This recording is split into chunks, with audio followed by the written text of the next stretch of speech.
Hello lovelies, and thank you so much for coming to watch this video, and if you just stumbled across it then I hope you stick through it. Okay, so this video is me painting a cactus. It is actually a piece for an art trade, but I won't say who it is as it's a surprise. And I guess I'll be discussing my process and how I made sure I didn't give up by taking a break, and also what I learned by doing something a little more different. Doing a cactus, I know that I did say that I wanted to do more conceptual pieces and pieces with more different patterns and textures, and although this is less conceptual, I think it definitely ticks the boxes of trying to paint something with more textures and patterns. For example, the cactus has, the body of it smoother, but then you've got the sharpness of the spikes, and then on top it's all like fuzzy and full of spikes, and then you've got the flowers. So I really feel like there's different elements to this, and so it definitely challenged me. The reason I ended up painting a cactus in the first place instead of a landscape or a portrait was because I wanted to do like a surprise piece and I wasn't quite sure what to paint, so I ended up going through Pinterest and finding this image, and I saw it looked bold, it stood out, I really liked the colours, and so I thought, hey, let me give this painting a go. And I really recommend doing that. I really recommend, if you see an image that you like, just go for it and just try and paint it, because you never know what you'll learn along the process, and so I'll discuss a little later what I did learn by doing this. Already at this part of the painting, I just really wasn't happy with it. I was feeling as though it just wasn't going to look like a cactus, and I kind of felt like I wouldn't be able to achieve it. I mean, I'd done so many layers on top of it already, and I still felt like I wasn't getting to where I needed to be. But instead of giving up, I went and had my dinner and then came back, and I decided, right, okay, let's break this down and let's get this to look like a cactus. I can do this. All I need is to keep layering and to figure out how. And so I did.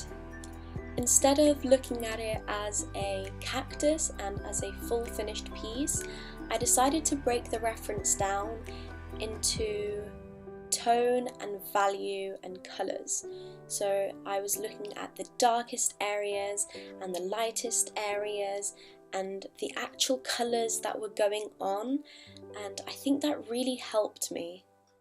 One thing that I'm really afraid to do is add darker values and darker shadows. I feel like, oh no, I'll ruin the piece. But actually, it really helped make the piece.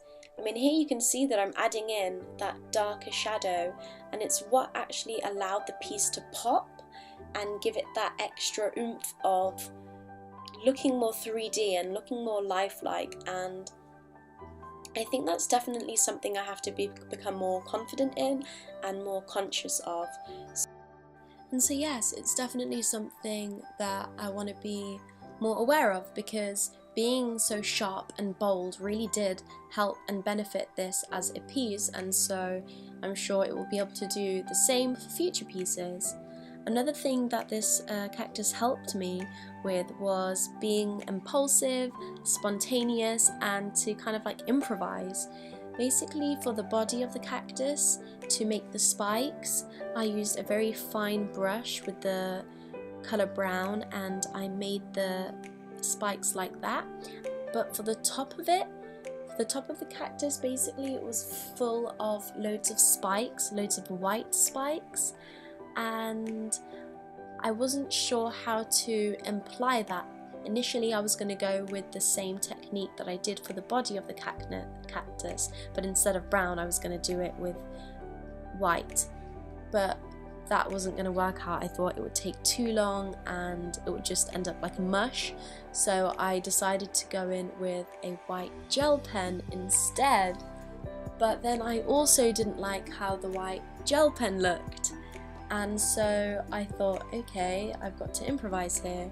And I actually had this plastic, it's like a children's paintbrush, it's plastic and the ends are like black and bristly, and so I dabbed it into gouache, and I ended up just like kind of splattering it onto the top of the cactus, and it kind of looked a little messy, and it looked like I'd used paint to flicker on top of it all, but actually I really liked how it looked. It gave it that kind of like full, fuzzy, messy, spiky look, but it was kind of like impressionistically implied, and I was really happy with how that turned out, and I was really happy with the effect of that. And I thought, wow, like I would have never have tried this technique, or I would have never have thought to have done that if I was working on another piece. So I'm glad that it gave me the opportunity to remember how to be spontaneous and remember how to try new techniques. So I definitely feel like I've achieved using new textures. I definitely tried various different textures with this piece. It definitely allowed me to be more experimental. It definitely helped me with my values, and so overall I'm so glad that I didn't give up on this piece. I stuck with it, as I am happy with the end results, and I hope the person who receives it will like it too. And I hope that you guys remember to keep going and take a break if you need to, because you never know how the piece will end, and to try something new as well. You never know what kind of skills you'll end up picking up or trying out. Thank you so much for watching, guys, and until next time, bye!